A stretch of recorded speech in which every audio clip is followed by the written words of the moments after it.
It's episode 5. In today's episode, we'll talk more about VIPKID, including the Business Insider article that quotes yours truly, independent tutoring, travel, and a whole lot more. Stick around. Teacher Says Podcast, episode 5. We're back. It's episode 5 of the Teacher Says Podcast. I'm Cess, if you haven't figured that out already. And thank you for liking, rating, and reviewing the show. It's awesome. So if you have not done so already, not only can you like, rate, and review, but also subscribe. Yes, subscribe. It's an awesome thing to do. You can do it right now by pushing the subscribe button. Make sure you subscribe to the show because it helps to get the show found on iTunes and Stitcher and SoundCloud, Spotify, all the platforms.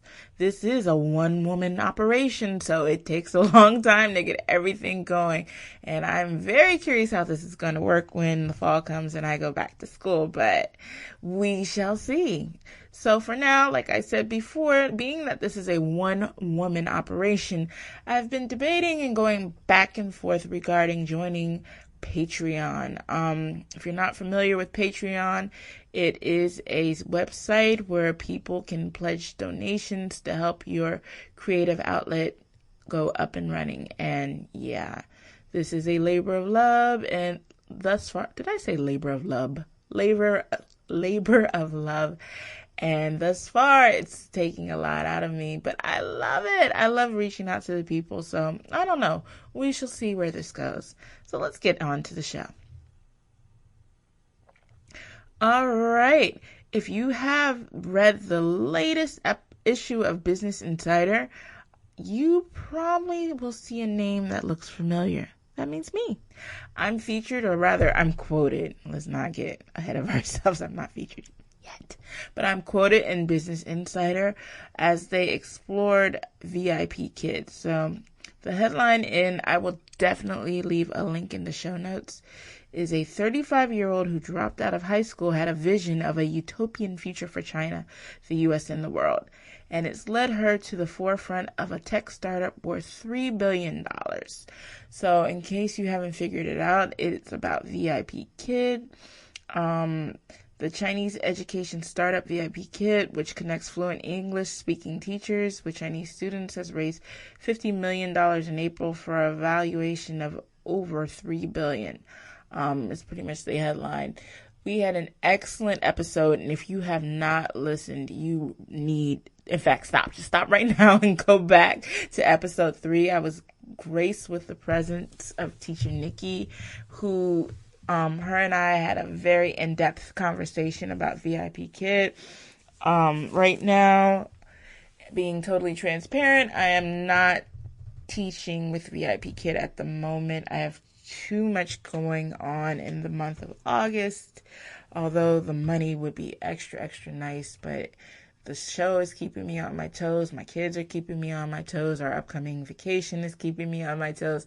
So I can't dedicate myself to it like I want to. And I'm honestly just not in the mood to get up extra early or stay up extra late in order to work.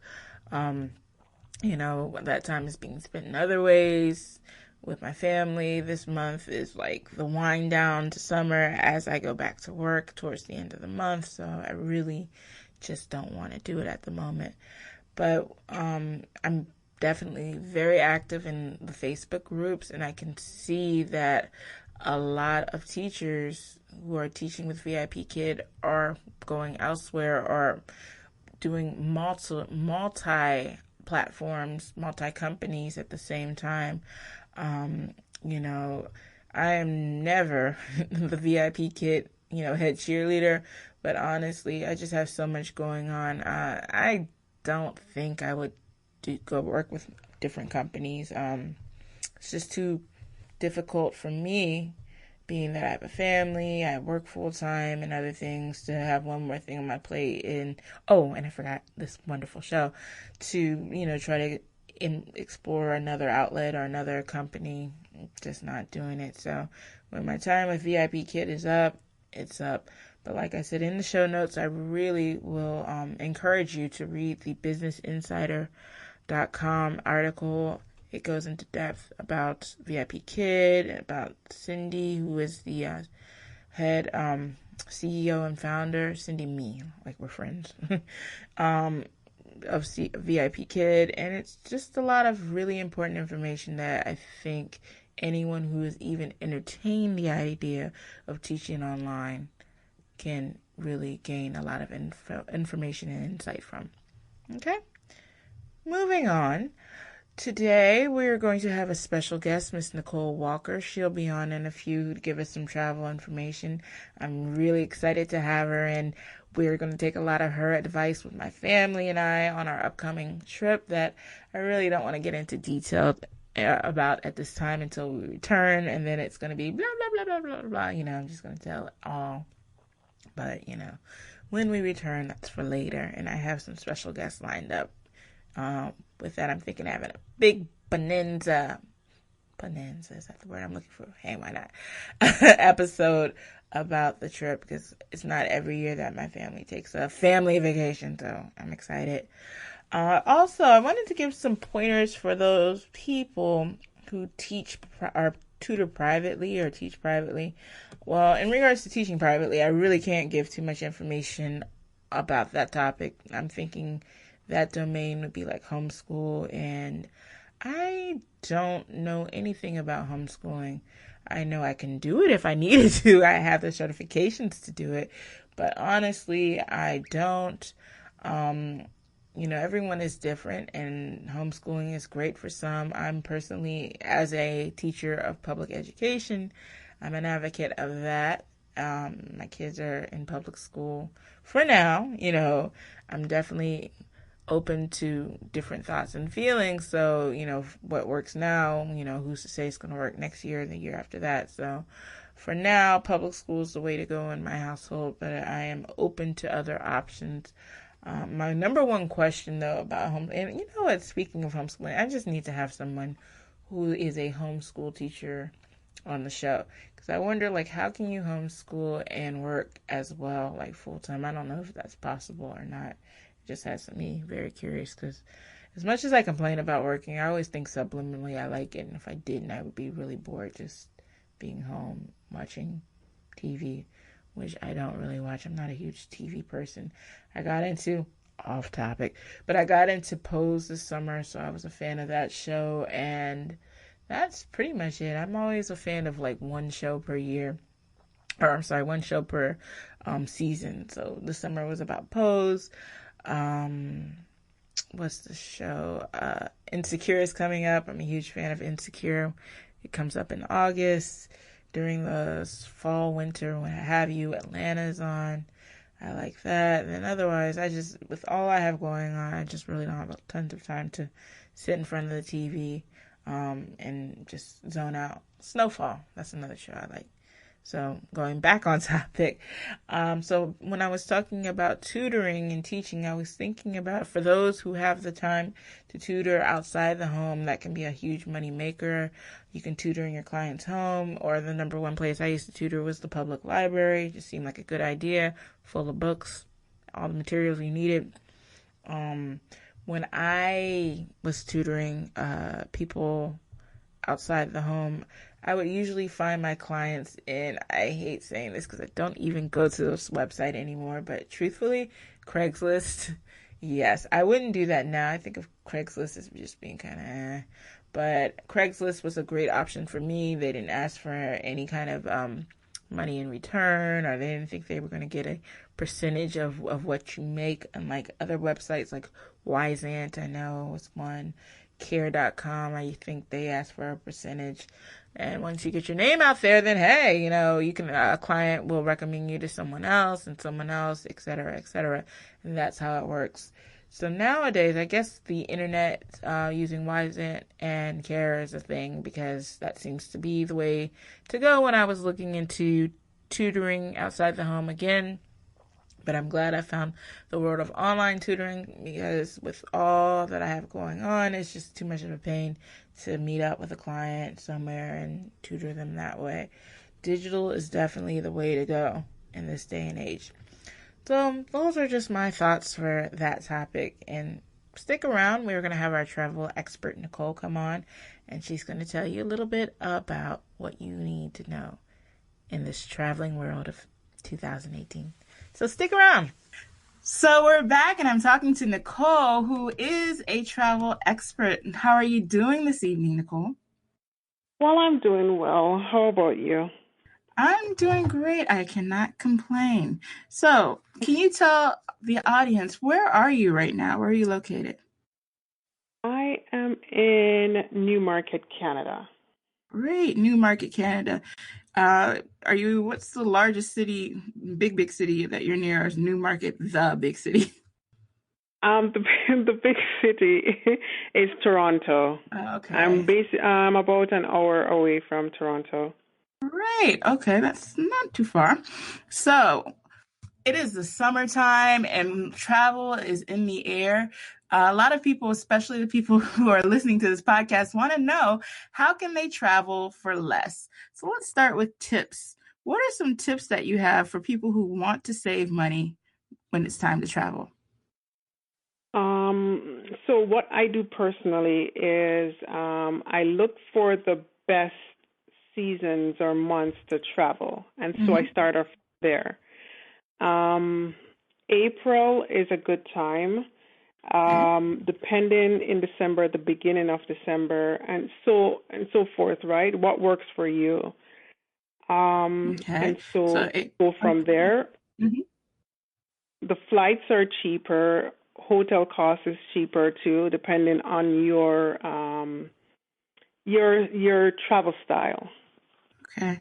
Now let's go back to travel style. When you say travel style, does that mean like your comfort or how many stars the hotel has to be? What exactly is Yes, travel style? Okay. exactly. What's your travel style? Say, if you are a easy traveler, you don't mind hostels, you don't mind being in a two-star hotel versus a five-star, four-star.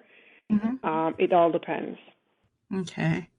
And let's think about our independent travelers. Where are some places that you recommend? I'm sure there's somebody who wants to start traveling internationally and might be a little intimidated. Where are some good places that you could recommend if you're just starting out, if you're just getting your passport, or maybe you've never even left your home country? Where would you recommend to visit?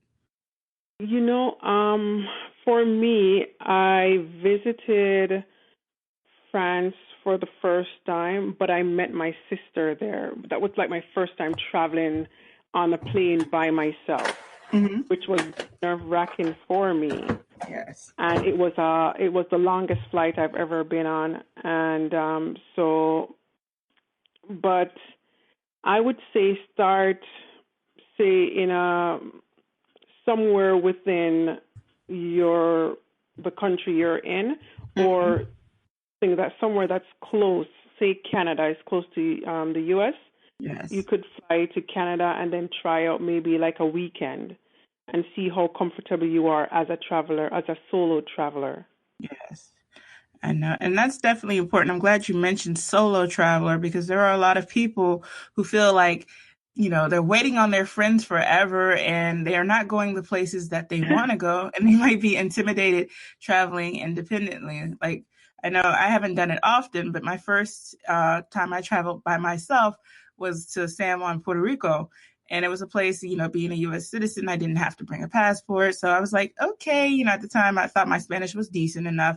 And I was talking all big stuff. Oh, I'm going on, going by myself, going on by myself. So I got on that airplane. I got a little bit intimidated when I realized I was going by alone. But once I got there, I was like, it was definitely the best vacation ever. I could do what I wanted to do on my own time and I didn't have to answer to no one. And it was like fabulous. So I know a lot of people are intimidated. I mean, what would you suggest for people, who want to travel alone but might be intimidated? What do you think they could do, like just to get them out of that rut and go out and You about? know what? Oh, Mhm. for me, all you need is just that one time Mhm. to be a solo traveler, and the benefits of just realizing that you did it on your own. You're independent, and like you said earlier, your time is spent with you, and you can choose to do what you want whenever you want, and that is enough encouragement to get you started. Yes, definitely.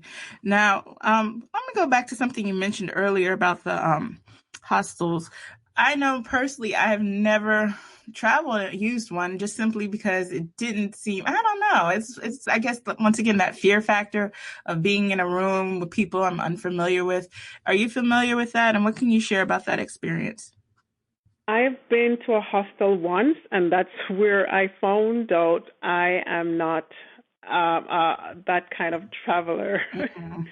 I like my own space. Yes. Mhm. The hostel room which I was in, it we were in a room with two bunk beds, Mhm. and there were there were three units in the area where I was in, and we all had to share one washroom. Ooh. And yes,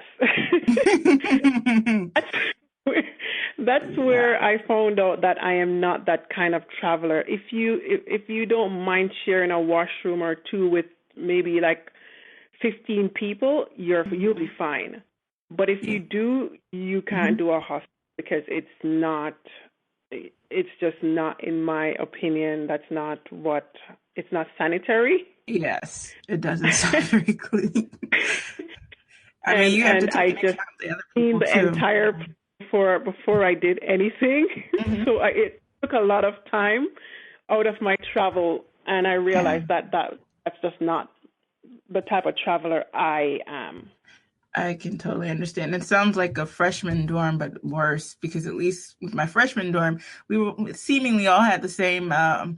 We were raised with the same, cleanliness habits. So you don't know what when you're traveling with different people you're not familiar with. Yeah, I can see that can be a Exactly. recipe for a disaster. So, moving forward from that experience, you mentioned your travel comfort, your travel style, excuse me.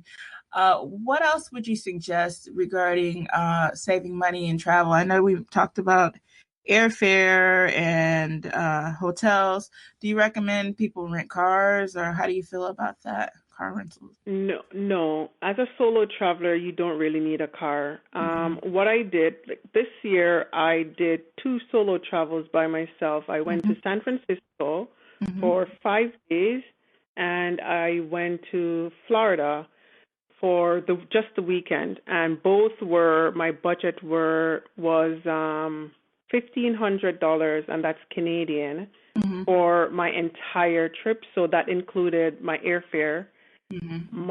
my accommodations, my food, my excursions, all of that.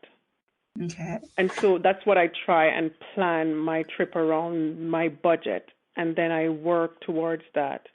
So I did the hop on and hop off bus Mm-hmm. while I was in San Francisco. I walked everywhere because, and I, in advance, I made sure that I knew where I wanted to go. I went on Groupon, and I Mm-hmm. got a lot of discounted meals, Mm-hmm. and different venues where there's entertainment. Mm-hmm. Um, there's so many things on Groupon, Mm-hmm. like Groupon and all of these places where you can get discounted merchandise. Yes. And you know what? I'm glad you brought up Groupon because I was going to ask about where do you suggest once you are in these places, like, you said San Francisco and Florida, where do you find out what to do? Now, piggybacking off the Groupon question, actually, this is more of a statement. Just, I would say be cautious of making sure you don't wait till the last minute to buy the Groupon. My husband and I went to New Orleans in February and we went on a excursion to the swamp, and they made sure you had to tell them, I think it was 24 hours in advance, that you were Yes. on just be cautious of that. It's not, oftentimes you can't just get the Groupon right then and there. You're gonna have to wait maybe a day in So, advance or 2 days. so what I do, Mm-hmm. personally, what I do before I even purchase a Groupon, I will call the company directly. And Ah. I will let them know, hey, I'm thinking of purchasing this Groupon. When can I use it? And I Mm-hmm. make sure that I ask for their information the time that I call. So I'm very detailed in the way I plan my trips. So there's no discrepancy by the time I get there. And if there's any, I have all that information that I collected before Mhm. my travel. Okay, that is some excellent advice, and it's definitely something that you would have to plan in advance. You know, even though we love to be spontaneous at times, Groupon might not always work in your favor when you're a spontaneous person. Now, going back to another question I had, you know, when you mentioned that you got on the hop on and hop off bus and you were walking, how do you familiarize yourself with the city's public transportation if you take it, like, or do you just avoid it? Okay, so this is what I discovered when I went to Europe with my family. Mm-hmm. We found out traveling the by buses, or even we do Uber sometimes, or use the trains. Mm-hmm. You just Google where you want to go, and you can download Google Maps, Mm-hmm. and that will help you also. And so you plan your route ahead of time.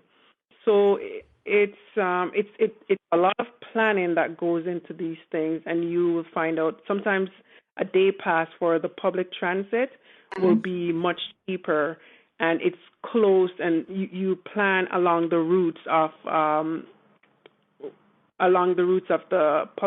the buses, Mm-hmm.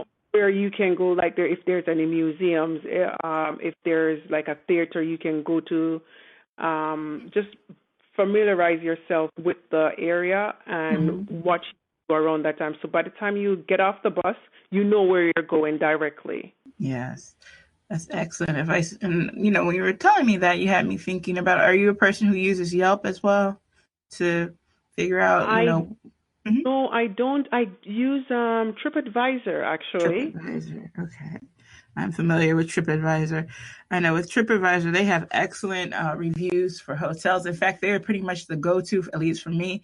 Anytime I'm looking Yes. online for a hotel, I'm like, I need to go to TripAdvisor to see what real people really feel about this hotel, you know, because sometimes you can be bamboozled by those corporate photos that they have on the website, and you go on TripAdvisor and you get a whole bunch of reviews saying that basically the place sucks. Now, luckily, that doesn't happen often, but you know, I have seen situations where that happens before. So it's excellent advice using TripAdvisor. Like I said, I like Yelp for restaurants, but I will admit TripAdvisor definitely has better and more reviews for hotels from what I've seen. Worldwide, exactly. Yeah. Um, are there any other websites or apps that you can recommend that people use when they're traveling or out and about? I do. I use Airbnb sometimes, because on they started with their experiences now, Yes. and that's where they will introduce to local events. And Hmm. so it's and local guides, and that's how I like to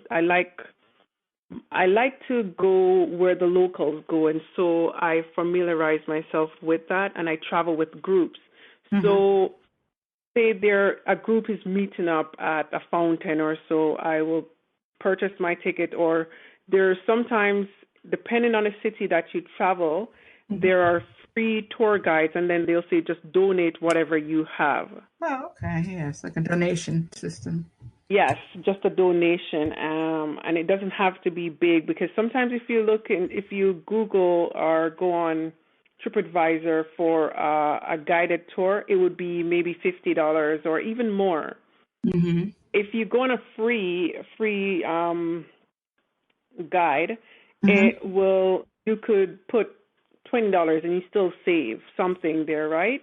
Yes. So, and they know all the good pubs and the cheap eats and the cheap drinks. It depends on what you are looking for as a traveler while Hmm. you're in that location. Okay. Now let me ask you on the kind of flip side. Is there any advice that you say not to follow? So, for example, I know like I'm not a fan of buying excursions before I get to the location. You know, I just feel like it's expensive, and I'd rather see what I'm buying in person, other than Groupon. Like Groupon to me is more tried and true. But I'm thinking of like if you're going to on a cruise or something of that nature. and they have before you even get your foot on the boat, they're having, you can get swim with the dolphins experience and blah blah blah. I just don't really feel comfortable buying that before I get there. So any advice that you say you probably should avoid, or anything to avoid in your opinion? Oh, definitely. The the cruise ships, uh they have their businesses with the different excursion groups, right? And Yes. so they're getting a profit. They're making their profit, and so are the organizers for the excursions wherever you go. I Mm-hmm. am in a travel group on Facebook, and Mm-hmm. a lot of people who have gone on cruises have booked their cruise directly with just cutting out the middleman, which is Mm-hmm. the cruise with the cruise ships. So Mm-hmm. if you go directly, sometimes it would be much cheaper. And Mm-hmm. so just avoid going the middleman. If you go directly to the seller, you Mm-hmm. could get a good price. Ah, so you're advising go directly to the seller and cut out the middleman, because I can And definitely see that. make sure you compare prices too, because within the vicinity, there are different groups, and you could say, well, I'm getting a good, try to negotiate, right? Mm-hmm. And see if someone will encourage you to come over to them and spend your money with them instead of going elsewhere. Yes, that's some excellent advice. I know. I mean, I'm not well traveled, but I've been to the Caribbean before, and I know negotiation is king. From my experience, I don't want to pay the first price that they give you. I'm like, let's make a deal, because I'm not trying to pay Yes. the ticketed price, on the ticket. That's excellent. So, Nicole, thank you so much for your time. Now, before we go, I want to ask you, what are the three most important tips that you think people should know before they go anywhere in regards to travel? I would say just research the areas you go on just to make sure it's safe for you. Um, when it Mm-hmm. comes to nightlife, how dangerous it is are there any robberies when it comes to being a tourist? Because people target tourists Mm-hmm. everywhere you go, right? Yes, But definitely. it depends where different locations have the crime is more heightened. So Google the area just to make sure that you're safe. Make sure also that you with your money, Mm-hmm. what I do, I carry just enough cash on me, and I don't put my cash, all my cash in one place. I will Mm-hmm. have money in different pockets or different places in my purse. So if someone robs me, they grab my purse, I have something in my pocket. Mm-hmm. That's a good idea. Excellent. Um, So you research the area. You mentioned, spread your money out so that you don't have it all in one place. yes. And that And seems just be aware of your surroundings. fun. If you're a solo traveler, yeah, just be careful. Don't drink a lot if you're traveling on your own. Mhm. Advice, say the hotel staff, wherever you are, say I'm staying by myself, just to let them know, just in case anything happens, Mhm. they could check on you. Wow, that's some excellent advice.